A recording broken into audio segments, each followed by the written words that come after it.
Mathematically दी हुई hypothesis को हम लोग फिजिकली वेरीफाई कैसे करते हैं? जो physics of the very large है कॉस्मोलॉजी और जो physics of the very small है, उसके बीच में वो एक कड़ी अगर हम लोग ढूंढ पाए, तो in some sense you can say that studying physics is like applied mathematics. Equations का जो हम फिजिकल मतलब नहीं बना सकते, क्या उसका सही में कोई फिजिकल मतलब है भी या नहीं। कि अगर मेरे पास में 100 मॉडल है और उसमें से 80 मॉडल ऑब्जर्वेशन पे सही बैठ गए, तो अब मैं क्या करूंगा? And the geometry which is not even conceivable to human mind is actually written in these beautiful equations. इससे प्रॉब्लम ये हो रही है कि जो नई साइंटिफिक थ्योरीज जिनके अंदर सही में पोटेंशियल है वेरीफाई होने का, उनको कभी मौका नहीं मिल रहा है कि कौन सी फील्ड ऑफ मैथमेटिक्स तुम्हारे काम में सबसे ज्यादा यूज होती है। डिफरेंशियल ज्योमेट्री और टेंसर कैलकुलस तो बहुत ज्यादा यूज होता है। Groups are most important for a high energy physicist. कि पार्शियल डिफरेंशियल इक्वेशन हमारी दुनिया है। किया जाएगा। फ्रैक्शनल कैलकुलस एक बहुत ही इंटरेस्टिंग फील्ड है। तो गलत कौन है और सही कौन है? Philosophy need physics and physics need philosophy. Ultimate truth तो अभी भी नहीं मिलेगा। कभी कभी मैथमेटिक्स ऐसे भी आंसर्स देता है which might not be possible in reality।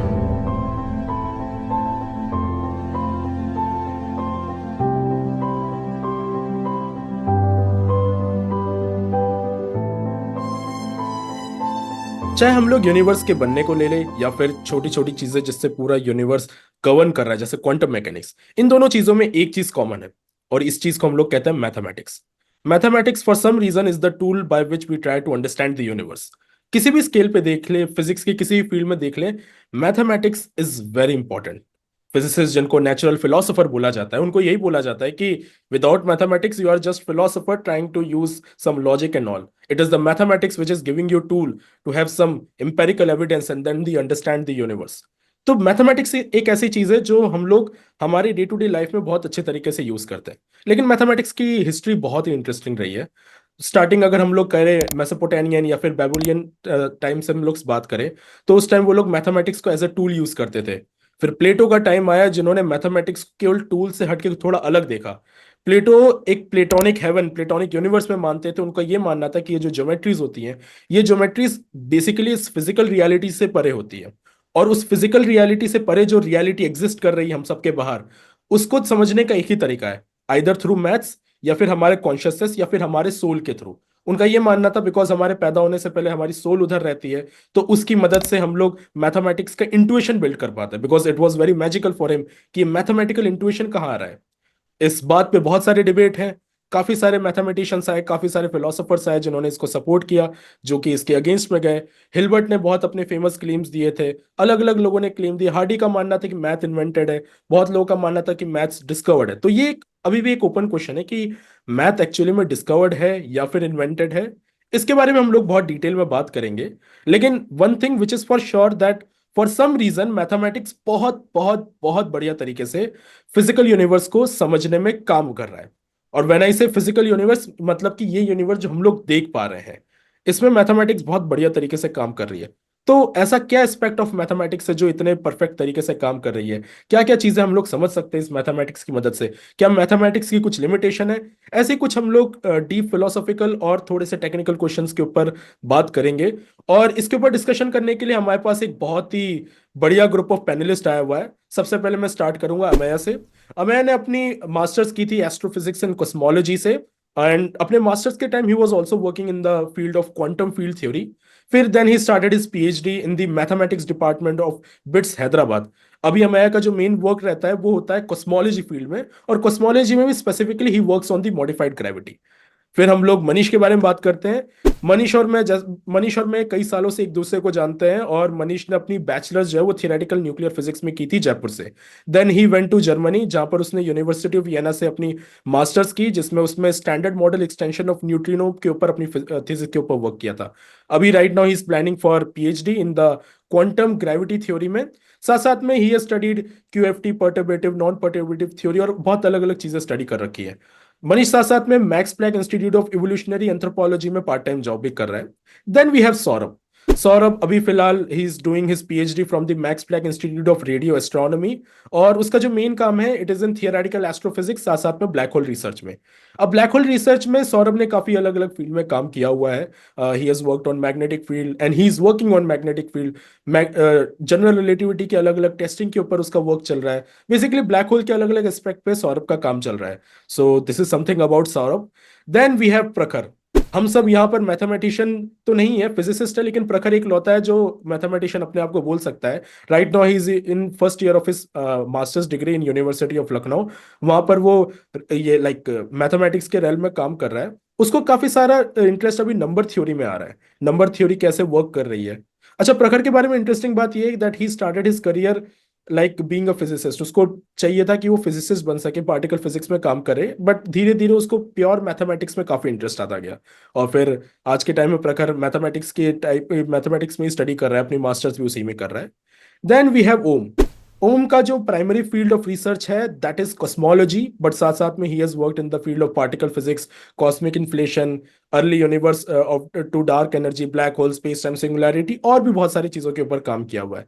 उसके कोलैबोरेशन भी काफी सारी जगह पे है, जैसे कि रॉयल एस्ट्रोनॉमिकल सोसाइटी।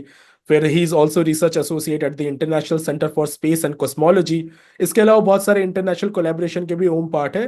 तो this is our esteem group of panelist जो कि आज काफी सारी चीजों के बारे में डिस्कशन करेंगे। सबसे पहले तो thank you everyone for joining. और आज का डिस्कशन सबसे बेसिक क्वेश्चन से मैं करूंगा, एंड मेरा पहला क्वेश्चन प्रखर की तरफ होगा। प्रखर, जैसा कि अभी तुम पढ़ रहे हो, मैथमेटिक्स स्टडी कर रहे हो, तो पहले मैं तुम्हारे ओपिनियन में जानना चाहता हूँ, what do you think is mathematics. कोई अगर जिसको मैथमेटिक्स के बारे में ज्यादा ना पता हो, या फिर ऐसी डेफिनेशन जो हर किसी के लिए काम कर सके, तो वो मैथमेटिक्स की डेफिनेशन क्या होगी एज पर यू।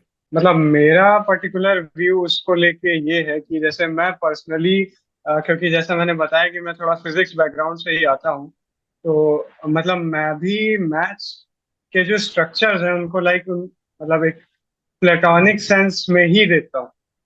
तो एज सच यहाँ पे ये है कि जैसे फिजिकल वर्ल्ड में कोई फेनोमेना है, उसको स्टडी करने के लिए हम वेरियस टूल्स यूज करते हैं, और साथ ही साथ फिजिकल वर्ल्ड में हमें उन टूल्स के साथ साथ हमें मतलब एक्सपेरिमेंटली वेरीफाई भी करना पड़ता है चीजों को।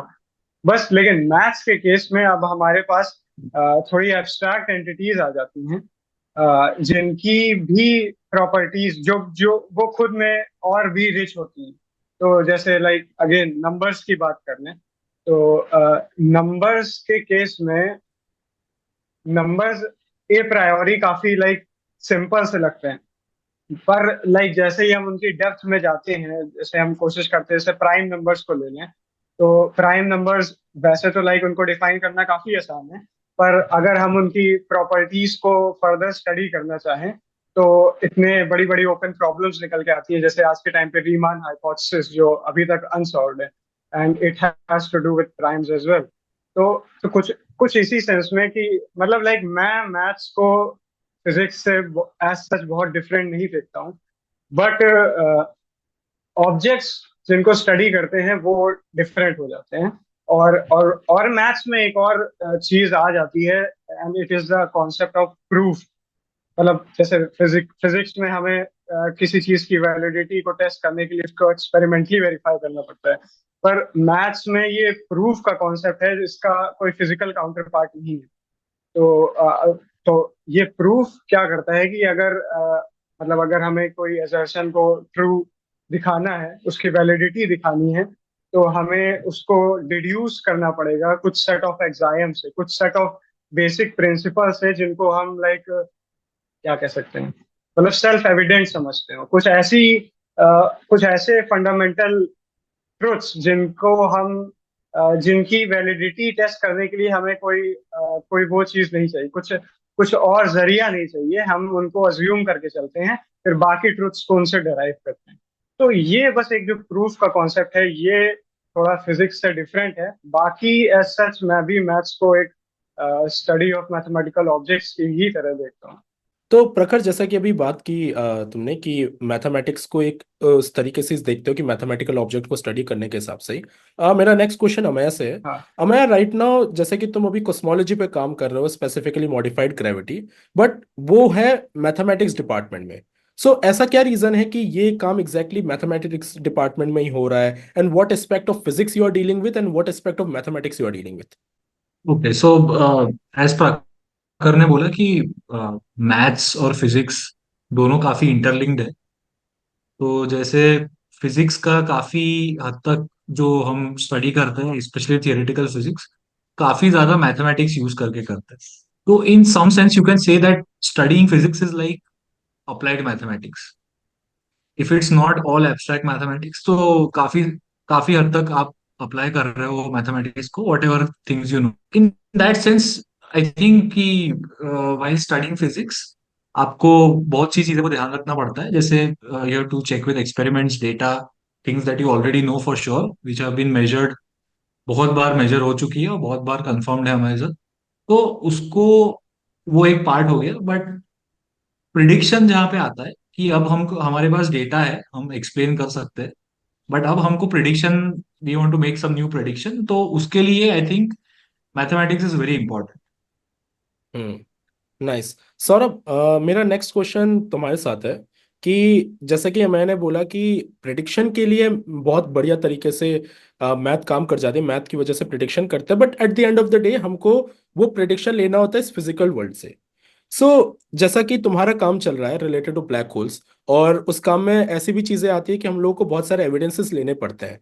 व्हाट्स योर व्यू कि ये जो मैथमेटिकली हम लोग चीजों को सॉल्व करते हैं और फिर उसकी मदद से हम लोग कुछ हाइपोथेसिस देते हैं कि इस हाइपोथेसिस को in order to be true इस तरीके के एविडेंस होने पड़ेंगे. इस पूरे प्रोसेस के बारे में पहले तो मैं चाहता हूं कि यू टॉक अबाउट कि ये एग्जैक्टली हम लोग करते कैसे, एक मैथमेटिकली दी हुई हाइपोथेसिस को हम लोग फिजिकली वेरीफाई कैसे करते हैं. Okay, so let me explain exactly how it relates to my work as well. क्योंकि it, the answer is somehow partially embedded in that question, and then also the answer that I'll give. So the thing is कि अगर कोई physical process हो रहा है इस universe में, let's say कि there's sun and then there is plasma and there is ions, there बहुत सारे physical processes हो रहे हैं और वो हमारे क्या कहते हैं अर्थ तक एनर्जी के फॉर्म में आ रहे हैं, and then we have to describe कि भाई वहां हो क्या रहा है. And the only thing that is available to us to describe that in a form which is quantifiable to us, and then we can try to reproduce a similar analog या फिर एक similar reduced form in the lab itself. I think that would be an interesting thing, right? And that's what we usually try to do. ठीक है, हम उस equations को formulate करते हैं किस तरीके से, given that we have certain tools to do that, right? And your question is somehow really interesting in a sense कि मेरा जो काम है काफी हद तक इसी तरीके से है. ठीक है, अगर मैं सिंपल वर्ड में कहूँ, मेरा काम यही है कि I need to verify my the theory which was given by Einstein, almost 100 years back, which was more of a mathematical theory. ठीक है, it comes basically nothing from just pure geometry, and the geometry which is not even conceivable to human mind is actually written in these beautiful equations. ठीक है, उसके कुछ certain aspects जो हम physically apply कर सकते हैं was taken that portion, formulated in a such a way कि भाई एक पर्टिकुलर इंटरप्रिटेशन मिल रहा है कि how that process is happening, which is nothing but gravity, right? Gravitational force, if you want to put it in that terms, although we still do not understand what exactly it is, but the best thing that we can come up with. ठीक है, अब general theory of relativity आई, उसने कहा कि भाई कुछ set of equations है, ये तुम्हारा बेस्ट एक्सप्लेन कर सकता है कि वहां क्या हो रहा है. And that is what I try to do, to have a certain set of observations. उसको थोड़ा सा मेरे को डिकोड करना है कि बेसिकली हो क्या रहा है गिवन सर्टेन अजम्पशंस. ठीक है, ऑलरेडी मैं कुछ अज्यूम करूंगा.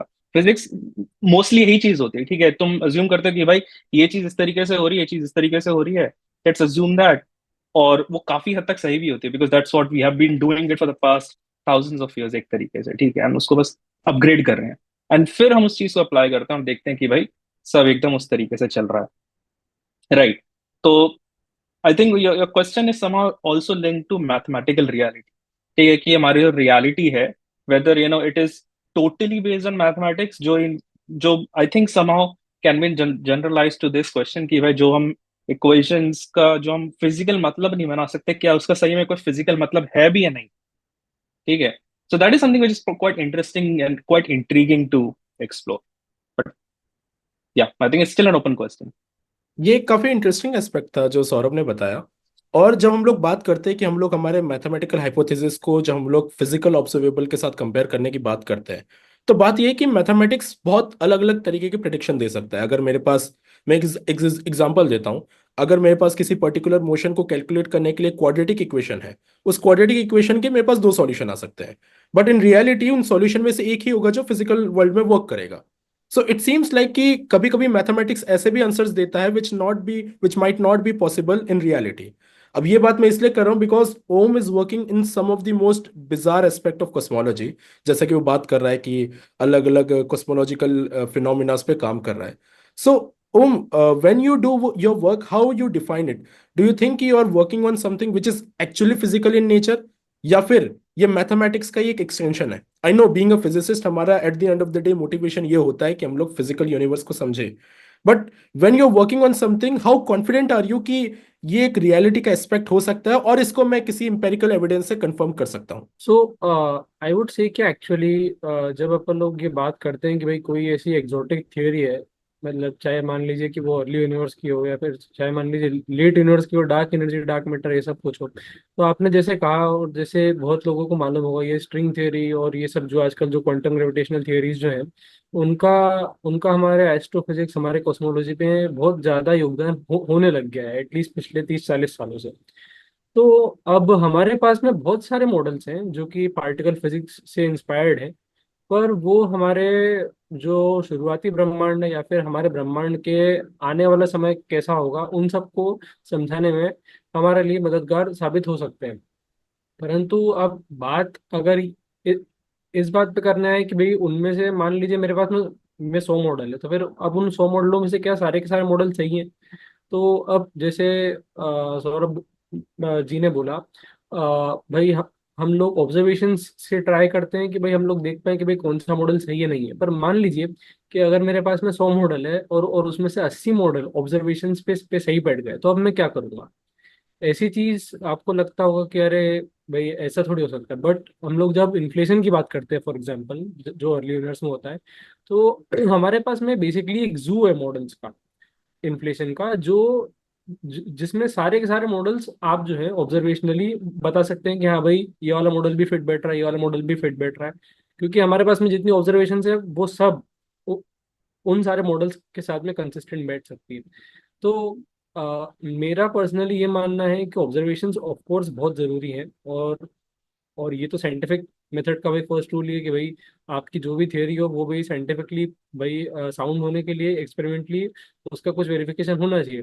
परंतु हम लोग शायद तक अब उस समय पे आ चुके हैं कि हमें सिर्फ ऑब्जर्वेशंस के बजाय हमें उससे आगे भी कुछ खोजना पड़ेगा, जिससे हम लोग इस जू से बाहर निकल पाए। क्योंकि दुनिया जो है, मैंने मान लिया कि भाई ठीक है भाई 80 मॉडल्स में से मान लीजिए कि भाई अगर 20 मॉडल्स को भी मैं और हटा पाऊँ, तब भी यूनिवर्स तो भाई जब बना था तो एक किसी पर्टिकुलर बना था, ठीक है, और वो खत्म होगा तो भाई किसी एक पर्टिकुलर चीज के थ्रू खत्म होगा। तो वो जान पाना कि वो एक चीज क्या है या फिर वो एक सही मॉडल कौन सा है, उसके लिए ऑब्जर्वेशंस जितना ही जरूरी ये भी है कि हम लोग मैथमेटिकली और पार्टिकल फिजिक्स के थ्रू जितने भी एग्जोटिक चीजें हैं उन सबको भी उस तरीके से एक्सप्लोर करें जिससे हम लोग भाई जो physics of the very large है कॉस्मोलॉजी और जो physics of the very small है, उसके बीच में वो एक कड़ी अगर हम लोग ढूंढ पाए जो भाई मिसिंग है, जो भाई इतनी चीजों को भाई जोड़ पा रही है, चाहे वो क्वांटम ग्रेविटी हो, चाहे वो स्ट्रिंग थ्योरी हो, कुछ भी हो, तो उसके उसके बाद ही हम लोग आगे बढ़ पाएंगे। हम्म। जैसे ओम, तुमने अभी बात की physics of the very small, Sabine Hossenfelder जो है बहुत ही लाइक फेमस फिजिसिस्ट और साइंस कम्युनिकेटर है, उन्होंने एक बुक लिखी है particle physics in crisis. Basically उन्होंने उसमें ये पॉइंट दिया था कि किस तरीके से हम लोग अब अपने थ्योरीज को जस्टिफाई करने के लिए उसमें बस लगातार फाइन ट्यूनिंग करते रहते हैं। फॉर एग्जांपल, अगर मुझे एक्सियॉन्स नहीं मिल रहे हैं, जैसा कि हाइपोथेसिस दी गई थी कि एक्सियॉन्स पार्टिकल एक्सेलेरेटर में इस पर्टिकुलर एनर्जी रेंज में मिल जाने चाहिए, नहीं मिले थे, तो फिर सर्टेन थ्योरीज है उस चीज को वैलिडेट करने के लिए, उसको बैकअप करने के लिए कि हम लोगों को थोड़ा और हायर एनर्जी पे जाना पड़ेगा कुछ कैलकुलेशन दिखा के। और होता क्या गया कि धीरे धीरे जो थ्योरीज बहुत पहले, ऐसा उनका मानना है, जो बहुत पहले डिस्कार्ड हो जानी चाहिए, वो थ्योरीज आज भी चलती जा रही है।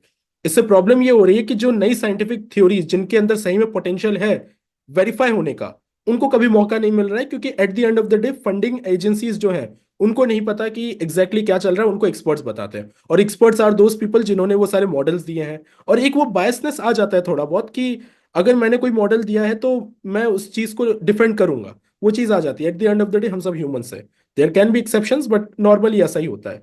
तो मेरा नेक्स्ट क्वेश्चन मनीष से, जैसे you work on perturbative non perturbative field theories and you say कि क्वांटम ग्रेविटी एंड ऑल, तुम्हें इस फील्ड में कौन कौन से ऐसी चीजें लगी हैं कि यहाँ पर मुझे लग रहा है कि we are forcing it to be true, या फिर हम लोगों को आई थिंक इस चीज से मूव ऑन कर जाना चाहिए?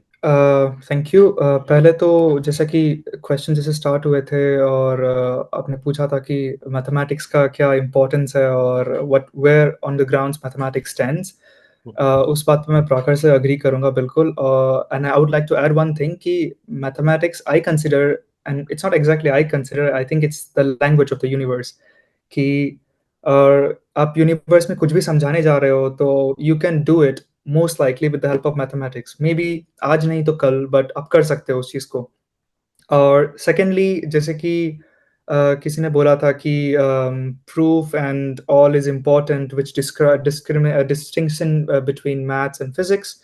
इट्स ऑल्सो इम्पॉर्टेंट कि हाँ, प्रूफ एक चीज़ है जो मैथ्स और फिजिक्स में डिस्टिंक्शन लेता है। जैसे कि फिजिक्स में जैसे हमारे पास पाथ इंटीग्रल मेथड्स हैं, फाइनमैन पाथ इंटीग्रल मेथड्स हैं, वो बहुत अच्छे से काम करते हैं, बहुत अच्छे से काम करते हैं, बट शायद आपको पता होगा कि मैथमेटिकली ये इल डिफाइंड है कम्प्लीटली। कि अगर आप इंटीग्रल कर रहे हो तो फर्स्टली इनफाइनाइट डायमेंशनल स्पेस पे कैसे कर रहे हो, और दूसरी की आप जैसे इंटीग्रल कर रहे हो तो किसी चीज़ का मेजर होना चाहिए, बट हम मेजर क्या कर रहे हैं वहाँ पे? हम पाथ इंटीग्रल से मेजर कुछ नहीं करते, बट हम कोरिलेशन फंक्शंस वगैरह मेजर करते हैं उधर। तो ये चीज़ें पाथ इंटीग्रल को मैथमेटिकल स्ट्रक्चर पे जाती है दिक्कत। और रही बात फर्दर मॉडल्स की, तो as far as I know कि क्यूईडी एक थियरी है जो कि एक्सपेरिमेंटल और थियोरेटिकल ग्राउंड्स पे इक्वली मैच करती है।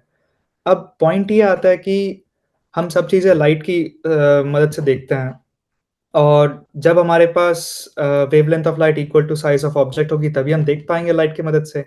और गामा रेज हमारे पास लोएस्ट वेवलेंथ की है जो है, और हम गामा रेज को यूज़ कर नहीं सकते क्योंकि गामा रेज स्ट्राइक कर जाएगी ऑब्जेक्ट को और ऑब्जेक्ट मतलब डिसइंटीग्रेट हो जाएगा वहीं पे। लेकिन अगर हमें चीज़ें चीज़ें और समझनी है, और जैसे कि फॉर एग्जांपल हमारे पास क्वार्क कन्फाइनमेंट का फिनोमेना होता है, और उससे छोटी चीज़ें अगर समझनी है तो हम क्या यूज़ करेंगे? तो अब हम लाइट तो यूज़ कर नहीं सकते, तो हम अलग-अलग तरह के मॉडल्स बनाते हैं कि हम अलग-अलग तरह की चीज़ें यूज़ करते हैं। जैसे कि एस्ट्रोनॉमी में शायद सौरभ काम कर रहे होंगे मल्टी मैसेंजर एस्ट्रोनॉमी पे, न्यूट्रिनोज़, ग्रेविटेशनल वेव्स वगैरह हम यूज़ करते हैं। अब जब हम वो यूज़ करते हैं तो हम वो भी समझते हैं कि इनका एक एनालॉग होना भी पड़ेगा जिसको हम पार्टिकल की तरह समझ सकें, और उसके चक्कर में फिर हम थियरीज़ बनाते हैं, जैसे कि स्ट्रिंग थियरी हो गई, क्वांटम ग्रेविटी हो गई वगैरह। और हम क्वांटम ग्रेविटी को बोल सकते हैं कि वो मैथमेटिकली बहुत वेल डिफाइंड है, बट एट द एंड कि जब तक प्रूफ नहीं होगी, जैसा कि मैं या ओम ने कहा था कि जब तक प्रूफ नहीं होती तब तक हम कुछ कह नहीं सकते। तो पॉइंट वही जाता है मेरा भी। कि कौन सी फील्ड ऑफ मैथमेटिक्स तुम्हारे काम में सबसे ज्यादा यूज होती है, और वो जो फील्ड ऑफ मैथमेटिक्स यूज होती है तुम्हें उसमें क्या चीज बेस्ट लगती है और क्या चीज खराब लगती है? तो सबसे पहले मैं स्टार्ट करूंगा ओम के साथ कि सबसे ज्यादा कौन सी ब्रांच ऑफ मैथमेटिक्स यूज हो रही है। आई थिंक मेरा जो आंसर रहेगा, और बहुत हद तक सौरभ भैया और जो अमेय जी है उनका भी आंसर बहुत हद तक शायद तक सिमिलर रहेगा, कि हमारे काम में डिफरेंशियल ज्योमेट्री और टेंसर कैलकुलस तो बहुत ज़्यादा यूज़ होता है। आई थिंक वो वाली चीज़ तो मतलब ऑलमोस्ट ऑल ऑफ जो भी लोग जो हाई एनर्जी फिजिक्स में काम करते हैं वो सब तो यूज़ करते ही हैं। बट देन गोइंग फर्दर, अगर आप स्ट्रिंग थ्योरी और ये सब की बात करने लग जाते हैं तो फिर नॉट थ्योरी है, ये चीज़ भी आ जाती है। जब आप लूप क्वांटम ग्रेविटी की बात करते हैं तो आप तो ऑफ कोर्स आपको नोट थ्योरी पढ़ना ही पड़ेगा to an extent. Then you have to say कि भाई ग्रुप थ्योरी का भी भाई मतलब अ, अगर अगर कॉस्मोलॉजी में देखने जाओ तो एज सच आपको इमीडिएटली ग्रुप थ्योरी का उतना उतना इफेक्ट नहीं दिखेगा, बट इन जनरल पूरे पार्टिकल फिजिक्स में वो फैला हुआ है। और फिर ग्रुप थ्योरी के बाद में भाई आपके इसमें रिप्रेजेंटेशन थ्योरी है। देन इन जनरल एक बात जो लोग मिस कर जाते हैं मोस्टली वो ये वाली बात है कि मतलब ये सब तो भाई ठीक है, ये सब तो भाई अच्छे बजवर्ड्स हैं, बट सबसे ज्यादा तो भाई रोजमर्रा का जो काम है वो पार्शियल डिफरेंशियल इक्वेशंस का ही है। और और हमारी रोज की माथाफोड़ यही है कि भाई ये वाली इक्वेशन सोल्व नहीं हो पा रही है, इसको न्यूमेरिकली करना है, इसको एनालिटिकली करना है, और कुछ मिलेगा नहीं मिलेगा वो नहीं मालूम है। पर हमारी दाल रोटी जो है वो संपूर्ण रूप से सिर्फ पार्शियल डिफरेंशियल इक्वेशंस के बेसिस पे चलती है। सो या आई वुड से कि सबसे ज्यादा तो फंडामेंटली पार्शियल डिफरेंशियल इक्वेशंस ही सब जगह फैली हुई है। नाइस। मनीष। हाँ exactly, I would also agree totally with Om कि डिफरेंशियल ज्योमेट्री जिसका काइंड ऑफ सब branch is also partial differential equation science somehow, तो सबसे ज़्यादा इंपॉर्टेंट चीज़ है। एक मोस्ट इम्पॉर्टेंट पार्ट मेरे को उस पे भी लगी, बिकॉज जैसा कि मैं काम कर रहा था एवोल्यूशनरी बायोलॉजी ब्रांच में उधर, तो वहाँ पे एक पर्सन थे जो काम कर रहे थे एवोल्यूशनरी लिंग्विस्टिक्स और एवोल्यूशन ऑफ एजिंग पे। तो वो ऐसे मैथमेटिकली कर रहे थे चीज़ें कि हम जो प्रीवियसली एम्पिरिकल साइंसेस थी उनको हम क्वांटिफाई कैसे कर सकते हैं। तो अब वो हम क्वेश्चन ये कर रहे थे कि हम एज क्यों करते हैं लिविंग बीइंग्स। ऐसा होता है कि हमारी मोर्टालिटी जैसे कि होती है, हम बेटर होते जाते हैं एज के हिसाब से, फिर एक पॉइंट के बाद वापस डिक्रीज हो जाती है कि और एंड देन वी डाई। ऐसा क्यों होता है? तब वो एवोल्यूशन के हिसाब से वो डिफरेंशियल इक्वेशंस बनाते हैं, उनमें पैरामीटर्स पुट करते हैं और फिर पैरामीटर्स पुट करने के बाद वो न्यूमेरिकल एनालिसिस करते हैं, बिकॉज वो सारे के सारे नॉन लीनियर इक्वेशंस होते हैं, उनको सॉल्व करना तो अब दिमाग की बात तो है नहीं। सो वही चीज़ होती है। तो of course differential geometry is amazing stuff, और as he said also, groups are most important for a high energy physicist. Groups के बिना तो हम आगे पीछे हम कुछ देख भी नहीं सकते, और हमारा वरना हमारे पास इनफाइनाइट चीजें होंगी। जो ग्रुप्स एक चीजें हैं जो हमें रेस्ट्रिक्ट करती है कि हाँ यहाँ कंस्ट्रेंट लगाते हैं, हम यहाँ कंस्ट्रेंट लगाएंगे और हम इतना ही कर पाएंगे और इतना ही फिजिकली पॉसिबल है। उससे ज्यादा तुम अगर करोगे तो वो नॉन फिजिकल है और फिर मतलब नहीं उसको करके। मतलब I think I'll agree definitely on what Manish and Holmes said. कि पार्शियल डिफरेंशियल इक्वेशन हमारी दुनिया है और उस दुनिया के बाहर हमें जाना बड़ा ही महंगा पड़ता है, या फिर उसके अंदर ही रहना हमें बहुत ज्यादा महंगा पड़ता है, क्योंकि वो ही हमारा धंधा है। तो my work specifically involve solving partial differential equations numerically. और अगर उसका सोल्यूशन और एनालिटिक तो भूल जाओ, ठीक है, एनालिटिक भूल ही जाओ, न्यूमेरिकली निकालना ही it's also very tough. Because for instance जैसे मेरा काम है इज अंडरस्टैंडिंग कि अगर जो फ्लूइड है, किसी टाइप का प्लाज्मा है, कोई भी मटेरियल है, ब्लैक होल के आसपास घूम रहा है और साथ में मैग्नेटिक फील्ड कपल्ड है विद स्पेस टाइम ज्योमेट्री, तो तुम्हारे पास इतने सारे कंपोनेंट्स हो जाते हैं that they never remain just PDs, they become non linear coupled partial differential equation. तो एक दूसरे के साथ कपल्ड है, और उनके सोल्यूशंस अगर मिल जाए then that's like a god thing, ठीक है, क्योंकि उनके सॉल्यूशंस मिलना ही super difficult. So that's one part, which I think is super important. I mean, this is a statement that I can really make, is that our universe, most of the part that we understand about, universe can be described just by differential equations. Because you have light, you have fluids, you have, material sciences maybe. And there are so many things जो आप, just आप differential equation लिखो एक साथ और, वो 10-15 चीजें एक साथ बता देता है. That's part one.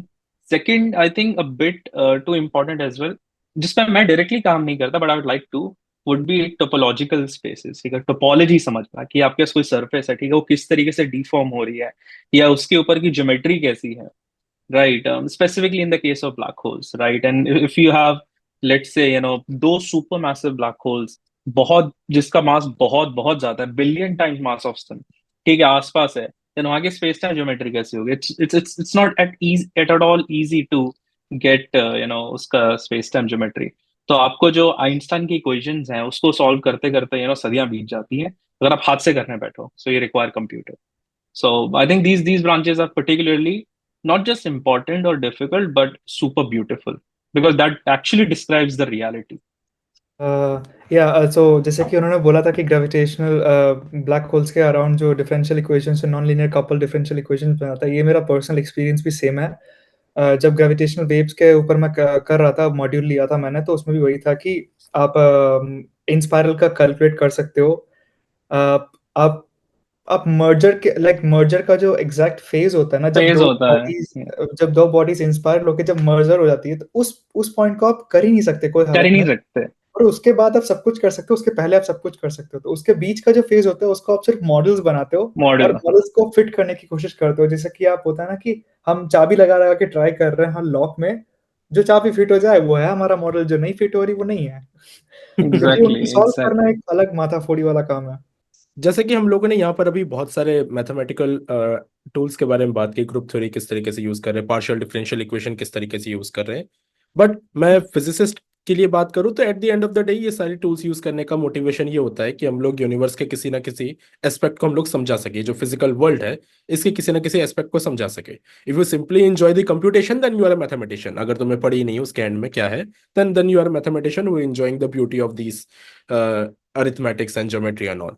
लेकिन अगर मैं बात करूं, साइंस की बात कर रहा हूं, तो हिस्टोरिकली हम लोगों ने साइंस को बहुत अलग अलग मेथड से किया हुआ है। एक मेथड हुआ करता था इंडक्शन, इंडक्टिविज्म जिसको हम लोग कहते हैं, जिसमें ये बोला जाता है कि मैं किसी एक सिंगल चीज को ऑब्जर्व करूंगा और उसके बेसिस में मैं नंबर ऑफ ऑब्जर्वेशन के बेसिस पे उसको एक जनरल स्टेटमेंट बनाने का ट्राई करूंगा।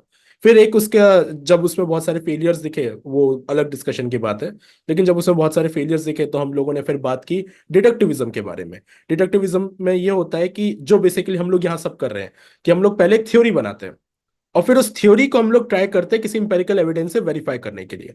अब ये पॉइंट मैं इसलिए बोल रहा हूँ क्योंकि ओम ने थोड़ी देर पहले बात की थी कि अभी हमारे पास जैसे अलग अलग जूस बन रखे हैं, जैसे पार्टिकल फिजिक्स में भी ये टाइम आ गया था, कॉस्मोलॉजी में भी अलग अलग इतने एक एक चीज के लिए इतने मॉडल्स बन रहे हैं। और ये चीज आई गेस हम लोग ही देखते हैं कि कोई एक भी एस्पेक्ट उठा लो, भर भर के मॉडल्स मिल जाएंगे, भर भर के तरीके मिल जाएंगे।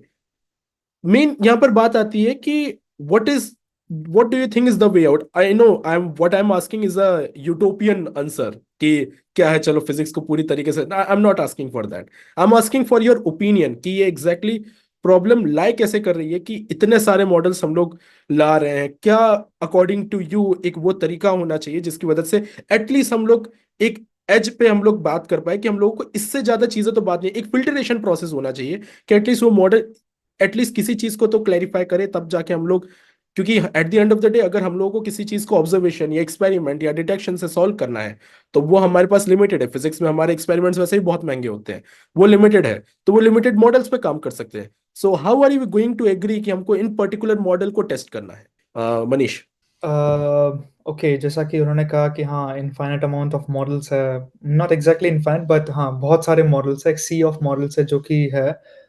बट वहाँ पे प्रॉब्लम ये आ जाती है ना कि हम किसी चीज़ को नेग्लेक्ट तब करते हैं जब वो इधर मैथमेटिकली रॉन्ग प्रूफ कर दे कोई, या फिर एक्सपेरिमेंटली रॉन्ग प्रूफ कर दे। और जैसा कि फॉर एग्जांपल मैं न्यूट्रिनो के फिजिक्स में काम कर रहा हूँ, और क्योंकि स्टैंडर्ड मॉडल बन गया था लाइक 60-70s के अराउंड पे, और न्यूट्रिनोज का मास नहीं था उसमें, और आज भी नहीं है, क्योंकि अगर आप मास डालने जाओ तो उसमें तो फिर एडिशनल कॉम्प्लिकेटेड आ जाती है सिचुएशन, जिनको फिर जैसा कि आपने बोला कि वो फाइन ट्यूनिंग करते हैं, कभी सुपर सिमेट्री डालते हैं, कभी एक्स्ट्रा डालते हैं।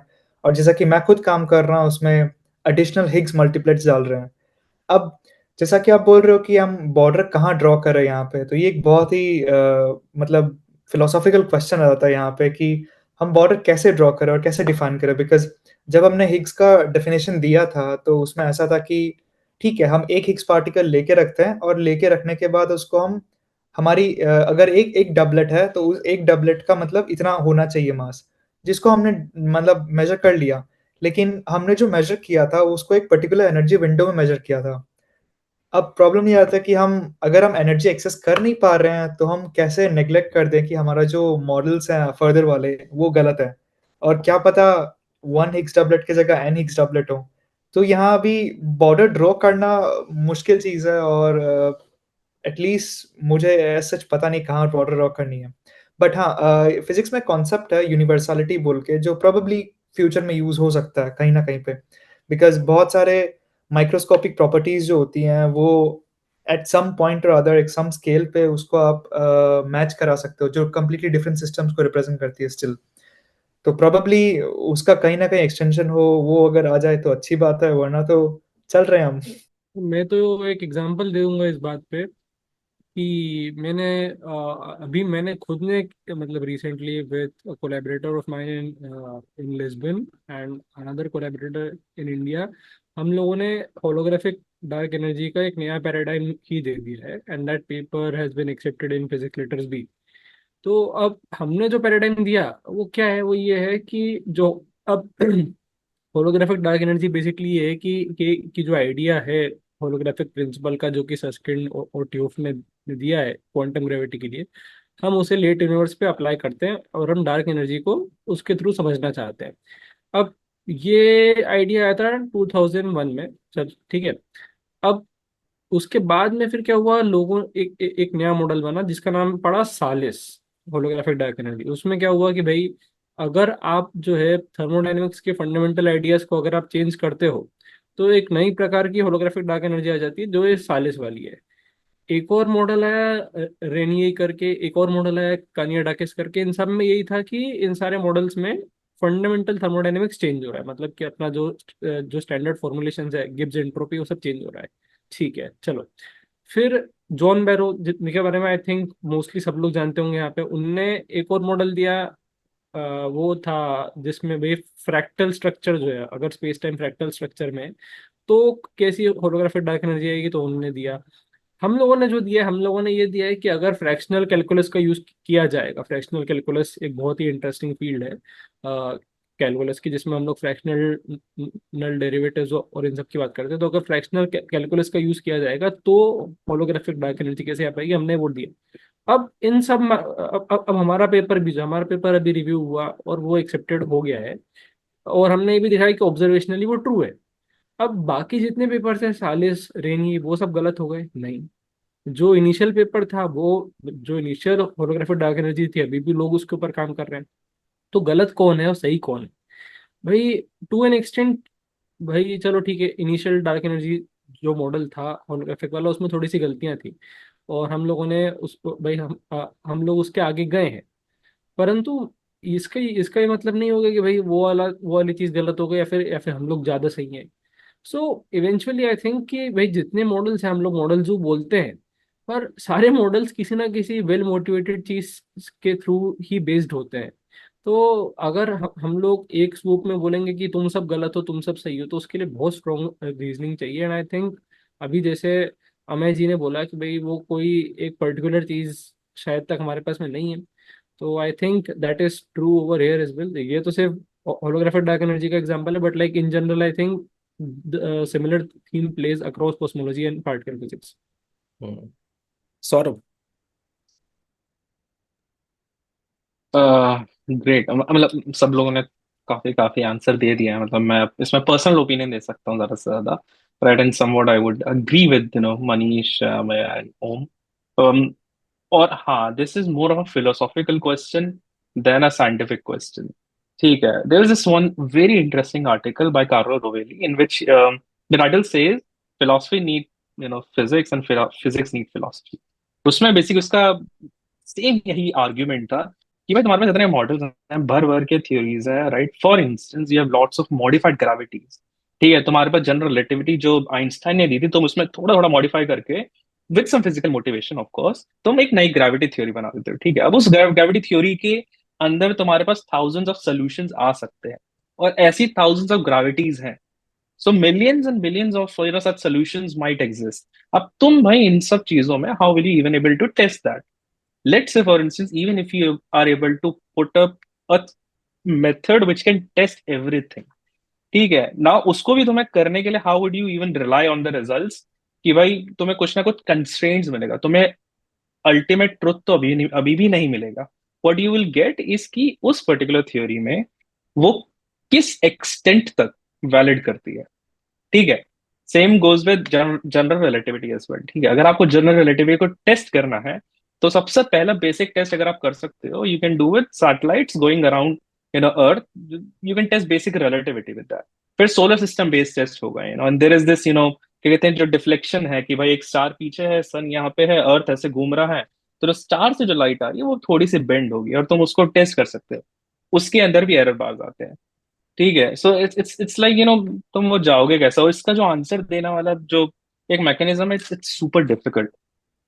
एंड इस पे काफी अच्छी चीज उसने बोली थी। इट वाज लाइक दिस कि जो हम अभी काम करते हैं, it is normal science.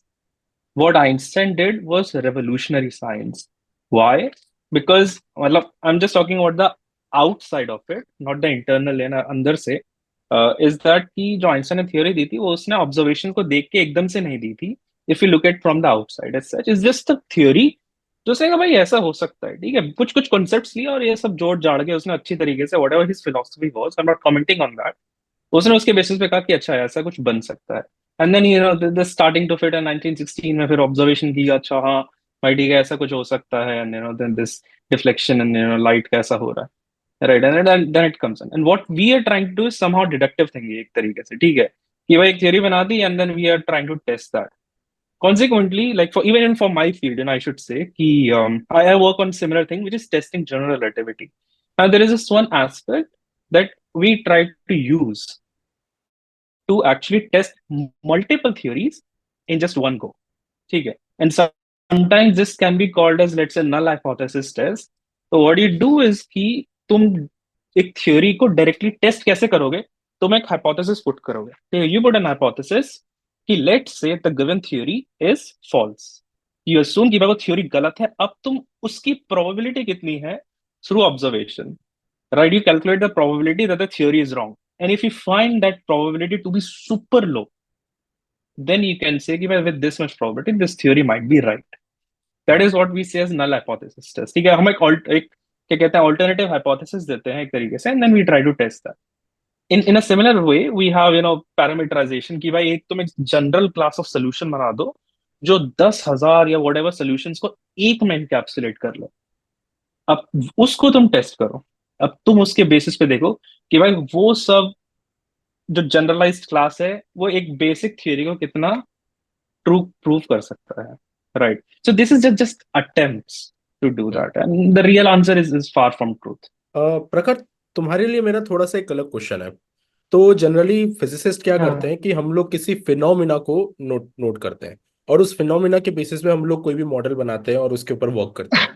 But phenomena के साथ प्रॉब्लम ये होती है कि हम लोग उस चीज को उसके ट्रू स्टेट में नहीं देख सकते। As a matter of fact हम लोग कभी नहीं देख सकते। हम लोग एक दूसरे को भी देख रहे हैं, एक दूसरे के ट्रू स्टेट में नहीं देख रहे हैं। हम लोग फिजिकली कुछ ना कुछ उसमें देख सकते हैं कि ये डिस्टर्बेंस है। मैं ये कह रहा हूँ कि अगर mathematics is fundamental, if you believe mathematics is fundamental, तो एक और टर्म होती है जिसको हम लोग कहते हैं न्यूमेना। जैसे फिनोमिना होता है, हम लोग जैसे ऑब्जर्व कर रहे हैं किसी चीज को, न्यूमेना होता है कि एक्चुअली में वो चीज क्या है। जैसे माई ओन रियलिटी, जैसे मैं खुद से क्या हूं वो मुझे पता होगा, मेरा न्यूमेना, लेकिन जो ऑब्जर्व कर रहा होगा उसके लिए मेरा फिनोमिना होगा। So what do you think, mathematics क्या इस न्यूमेना के ऊपर वर्क कर सकते हैं? बिकॉज फिनोमिना के लिए तो it's working very well, that we know. What your opinion on that?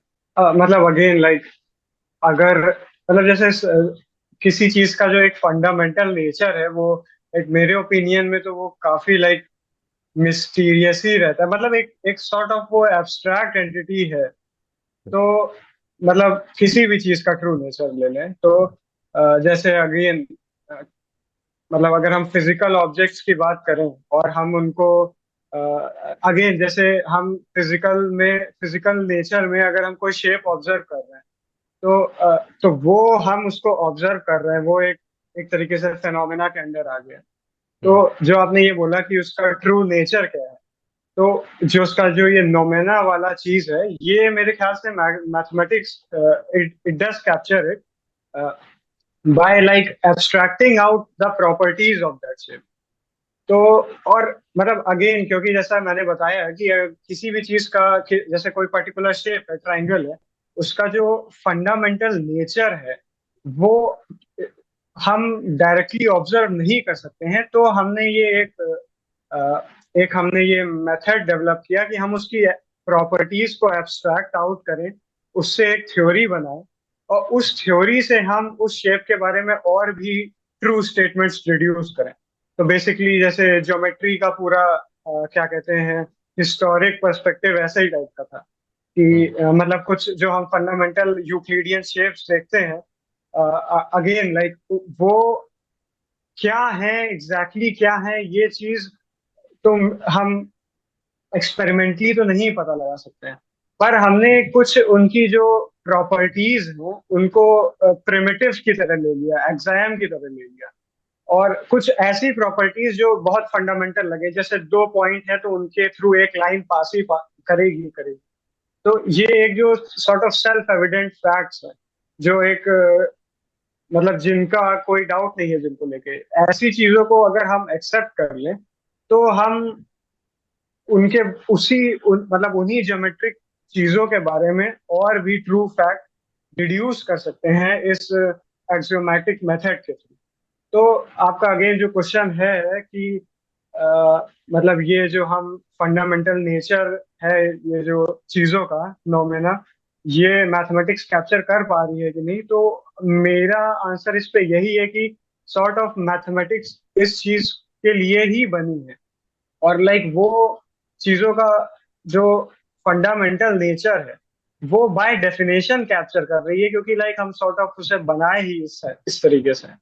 Max टेकमार्क ने अपने 2007 के पेपर में बहुत अच्छे से इस बारे में लिखा था कि मैथमेटिकल यूनिवर्स हाइपोथेसिस में कि उनका बेसिकली वो प्लेटोनिस्ट व्यू है उनका कि mathematics is fundamental in nature. तो उन्होंने इस बारे में बात की थी कि ये जो हम लोग दे रहे हैं ये बैगेज, इसे उन्होंने नाम दिया कि बैगेज भले ही हम लोग दे सकते हैं कि इसको मुझे 2 को इस सिंबल से रिप्रेजेंट करना है, इस प्लस को मुझे इस सिंबल से रिप्रेजेंट करना है, but at the end of the day वो एक्चुअली में एग्जिस्ट कर रही है। अनलाइक जो लोग कहते हैं कि वो हमारे माइंड में एग्जिस्ट करती है, वो एक ऐसे कॉन्सेप्ट जो मेंटल कंस्ट्रक्ट है, उनका मानना था कि रियल में एग्जिस्ट करती है और हम लोग बस उसको बैगेज देके किसी तरीके से सॉल्व करने का काम कर रहे हैं। बट एनीवे, हाँ लास्ट क्वेश्चन पे आने से पहले मैं थोड़ा सा इस बारे में बात करना चाहूंगा कि स्पेशली पार्टिकल फिजिक्स में और फिजिक्स की बहुत सारी फील्ड में हम लोग ब्यूटी ढूंढना चाहते हैं। मतलब for some reason we are looking forward towards the beauty. अब when I talk about beauty, तो फिजिक्स में ब्यूटी थोड़ा अलग तरीके से होती है। वो ब्यूटी नहीं कि कोई सुंदर लड़की दिख गई और ऐसे टाइप का। फिजिक्स में ब्यूटी हम लोग मेनली 3 तरीके से लेबल करते हैं। पहली चीज तो होती है कि वो थ्योरी कितनी सिंपल है, दूसरी चीज होती है कि वो कितनी एलिगेंट है, और तीसरी चीज होती है नेचुरलनेस। अब नेचुरलनेस थोड़ा सा लाइक टेक्निकल चीज हो जाती है कि हम लोग उसे इक्वल टू वन किस तरीके से लाई कर सकते हैं, उसके बारे में हम लोग कभी और डिस्कस करेंगे। But this brings me to this topic कि जो भी चीज हम लोगों को ब्यूटीफुल लग रही है, for some reason physicist are trying to believe कि उस चीज के रियलिटी होने में के चांसेस ज्यादा हैं, बिकॉज वो मैथमेटिकली बहुत बढ़िया से वर्क कर रही है। तो मेरा लास्ट क्वेश्चन ये होगा, जो कि ऑब्वियसली मैंने बहुत पहले से क्लियर कर दिया था कि ये क्वेश्चन मैं पूछूंगा, कि as per your opinion what do you think mathematics is doing? It is being invented और being discovered in order to understand the reality? अब मैं यहाँ पर प्योर मैथमेटिक्स की बात नहीं कर रहा हूँ जिसका फिजिकल रियलिटी के एस्पेक्ट में कुछ काम नहीं है। मैं यहाँ पर मैथमेटिक्स की केवल उस एस्पेक्ट की बात कर रहा हूँ जो फिजिकल रियलिटी को समझाने में काम आ रहा है। इन दैट टर्म्स अगर हम लोग बात करें, तो Saurabh what do you think, mathematics is invented और discovered? Yeah, it's I don't know if there's a straightforward answer to this question. ठीक है, मैं actually जब मैं बाहर आ रहा था, I was just walking in this very beautiful area, trees है सारा कुछ, and I was actually wondering whether how to answer this question, क्योंकि if you look at the historical facts and anecdotes, normally क्या होता है कि कभी कभार हम ऑब्जर्वेशन लेते हैं एंड या हमारे चीजों को देखते हैं और तब हम कुछ चीज फॉर्मुलेट करते हैं। तो उस हिसाब से आई think it's more of a personal bias. तुम उसको ऐसा कह सकते हो कि you basically invented something to understand, right? Or either you can say that everything really exists and we try to formulate it. So every time you will ask this question, I think it will change on the perception, how you perceive that as in reality. Okay, according to me, I think it's I'm not sure, right? I'm not sure whether it's really discovered or invented. But what I can really say is the portion that we study about mathematics, right? And it is well established. It is real. ठीक है, अगर मैं spaceship बना के कहीं दूसरी जगह जाना चाहूँ, and if I want to talk to an alien civilization, right, जो शायद मेरी बात को, किसी लैंग्वेज को नहीं समझ पाएगा, the only thing that will matter then will and shall always be mathematics. Then that will be like real language of the universe. So yes. Manish?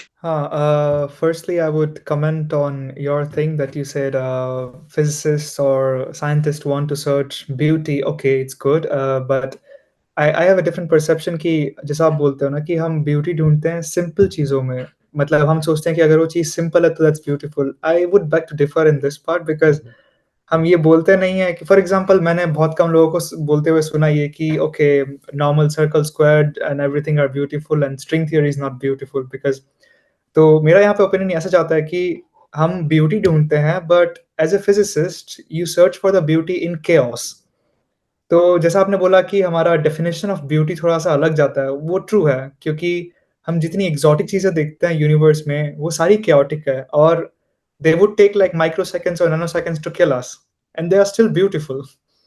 तो ये चीज होती है। बाकी regarding the question mathematics is invented और discovered, जैसा कि सौरभ ने बोला कि as I and also I said in the beginning that mathematics is a language and it's a universal language, you can understand everything in terms of it and it's amazing, it's true कि हाँ mathematics एक language है और हम इसको बहुत अच्छे से यूज करते हैं, हम कुछ भी डिस्क्राइब कर सकते हैं इस लेके। फॉर एग्जांपल जैसा इन्होंने ट्री का एग्जांपल लिया, अगर हमको ट्री की टोपोलॉजी डिस्क्राइब करनी है तो हम उसको मैप कर लेंगे कहीं ना कहीं कोई ना कोई डिफरेंट ज्योमेट्री में, फिर उसको डिस्क्राइब करके वापस उसको पुट कर देंगे तो हम उसको डिस्क्राइब कर सकते हैं अप्रोक्सीमेट करके।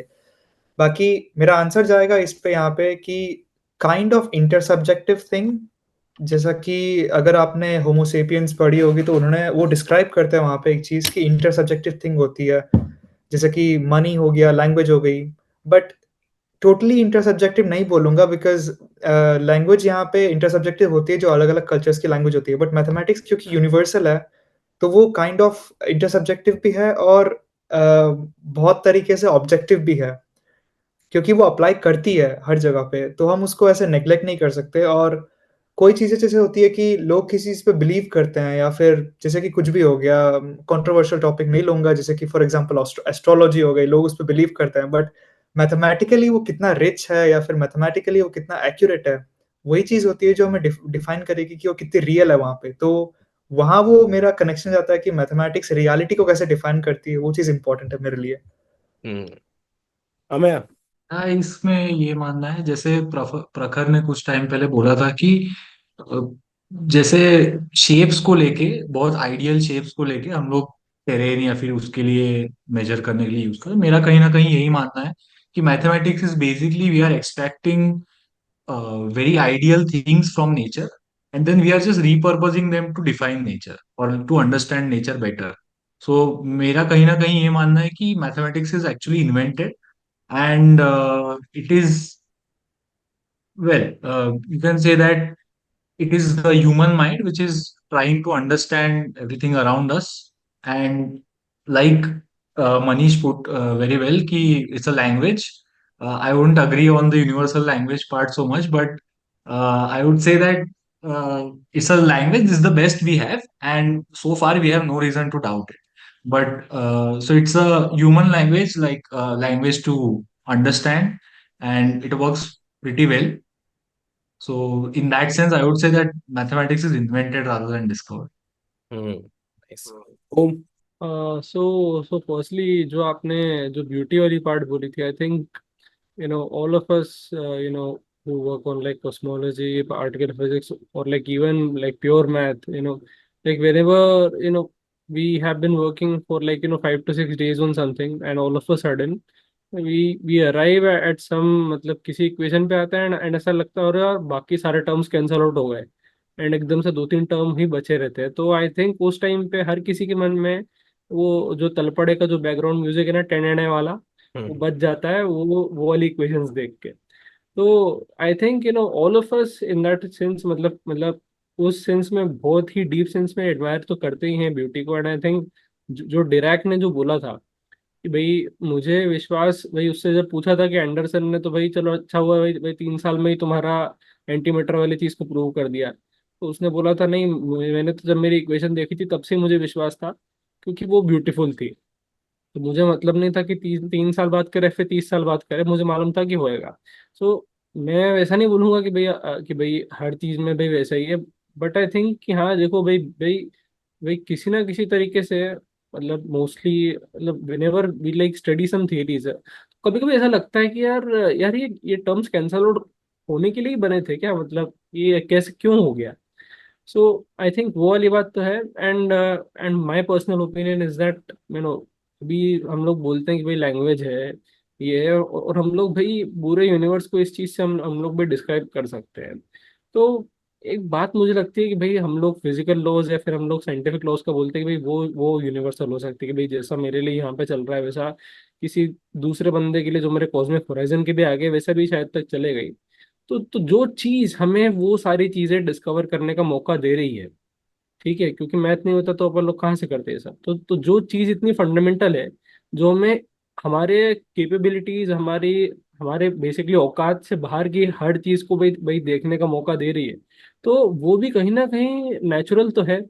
सो I think my personal opinion is that mathematics universal है, और भाई यूनिवर्स जैसे एग्जिस्ट करता है वैसे वो भी करता है, and we discover this. And जैसे जैसे डिस्कवर करते हैं तो हमें हमारे संसार के बारे में भी वैसे ही भाई नई नई बातें जानने को मिलती हैं। नाइस। प्रखर। अच्छा, तो पहले तो लाइक ब्यूटी को लेके तो मेरा पर्सनल जो व्यू है वो कुछ ये है कि मतलब मुझे पर्सनली कोई चीज मैथ्स में तब ब्यूटीफुल लगती है जब लाइक उसको स्टेट करना बहुत आसान हो, बट लाइक उसको प्रूव करने में सदियों लग जाए या फिर लाइक 300 पेज लग जाए। तो like something about that thing like just fascinates me कि किसी सिंपल टू स्टेट की चीज के पीछे इतना सारा स्ट्रक्चर छुपा था जो हमें इतने दिन लग गए पता लगाने में। तो like very beautiful example comes to my mind is of Fermat's last theorem, आप सबने सुना होगा शायद। तो लाइक फर्मा ने 350 साल पहले उसको स्टेट किया था, और लाइक कितने लेजेंडरी मैथमेटिशियन, ऑयलर, गाउस, सबने ट्राई किया and everyone failed, and it was eventually settled in 1993, 1996 and या 1997।